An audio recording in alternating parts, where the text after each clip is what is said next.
কোনোভাবেই কাস্ট সার্টিফিকেটের আওতায় নিয়ে এসে তারপরে সেটাকে ব্যবহার না করা হয় ভোটার লিস্টে নাম তোলার ক্ষেত্রে, এই বিষয়টাও নির্বাচন কমিশনকে দেখতে হবে। নির্বাচন কমিশনের কাছে আমাদের দাবি, যেভাবে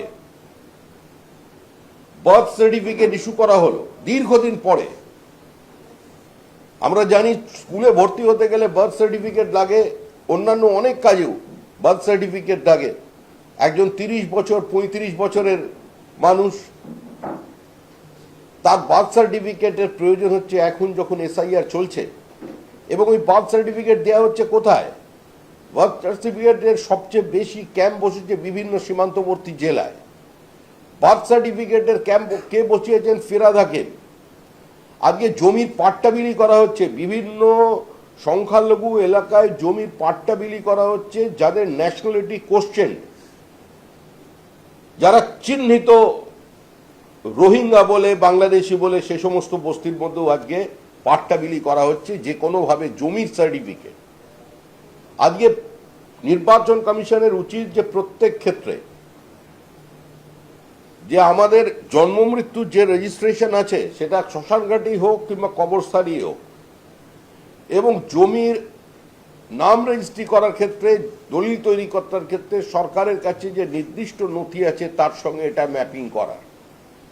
কারণ রাতারাতি দেখা যাচ্ছে কিছু মানুষ জমির মালিক হয়ে গেছে।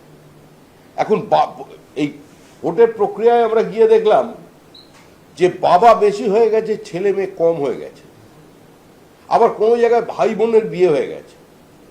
এই যে শ্বশুরকে বাবা বানিয়ে দেওয়ার প্রক্রিয়া, পশ্চিমবঙ্গের মানুষের এই যে একটা অসামান্য কৃত্তি, এবং এগিয়ে বাংলা, এটা গোটা ভারতবর্ষের মানুষ আজকে দেখতে পাচ্ছে। এই তামাশাকে সম্পূর্ণভাবে বন্ধ করতে হবে।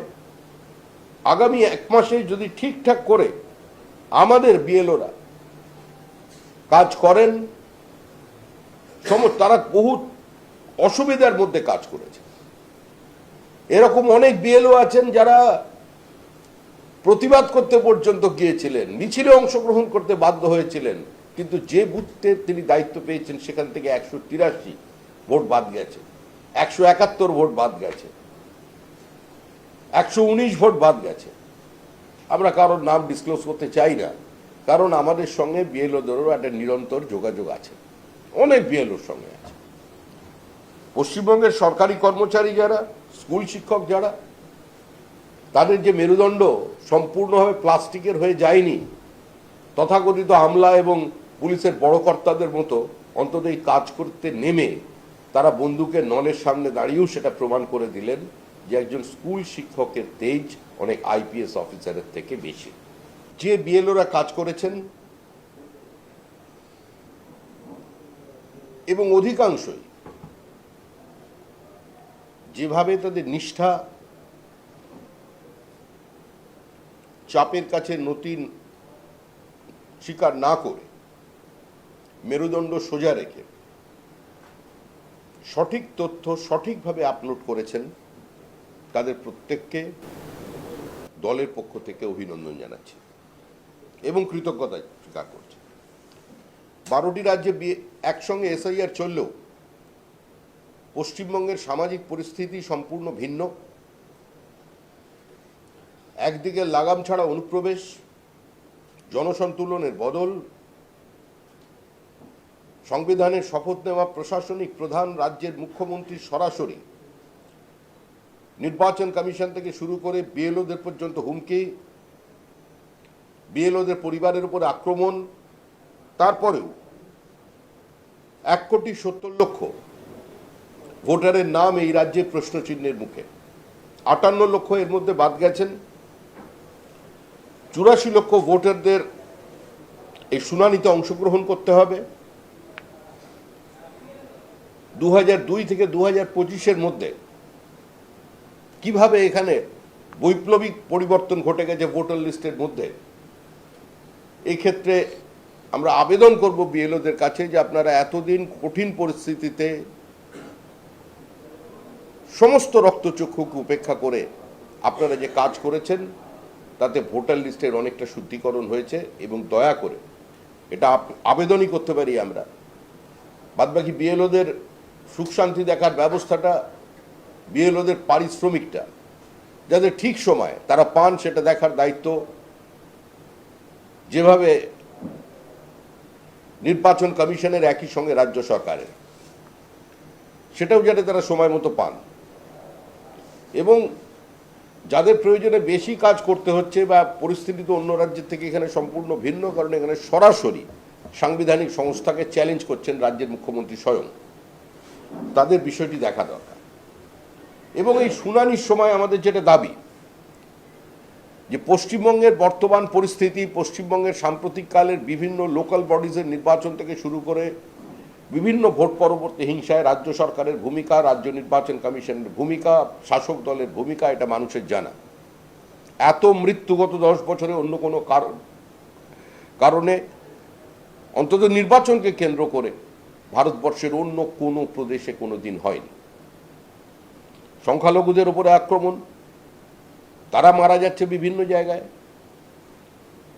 যারা তফসিলি সম্প্রদায়ের মানুষ আছেন, ওবিসি আছেন, এসটি আছেন, তারা আক্রান্ত হচ্ছেন।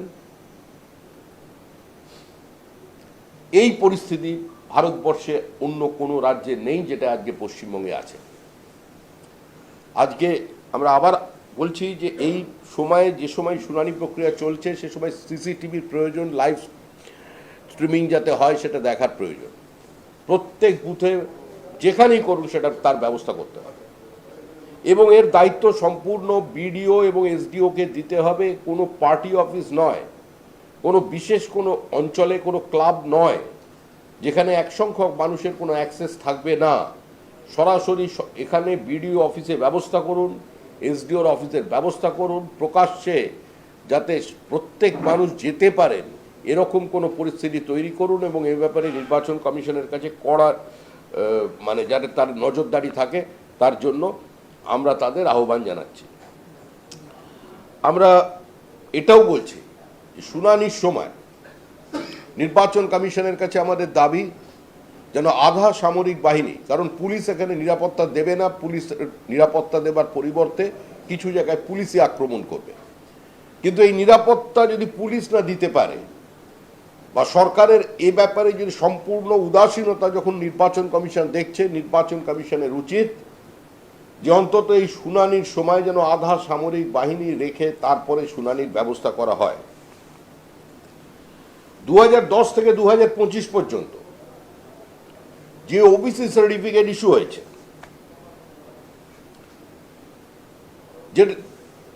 যা এখনো পর্যন্ত নির্বাচনে সময় এখনো রায় আছে, মানে যতক্ষণ আমাদের এসআইআর চলছে এখনো সেটা বিচারাধীন অবস্থায় আছে। এই ওবিসির সাবজুডিস ম্যাটারকে যেন কোনোভাবেই কাস্ট সার্টিফিকেটের আওতায় নিয়ে এসে তারপরে সেটাকে ব্যবহার না করা হয় ভোটার লিস্টে নাম তোলার ক্ষেত্রে, এই বিষয়টাও নির্বাচন কমিশনকে দেখতে হবে।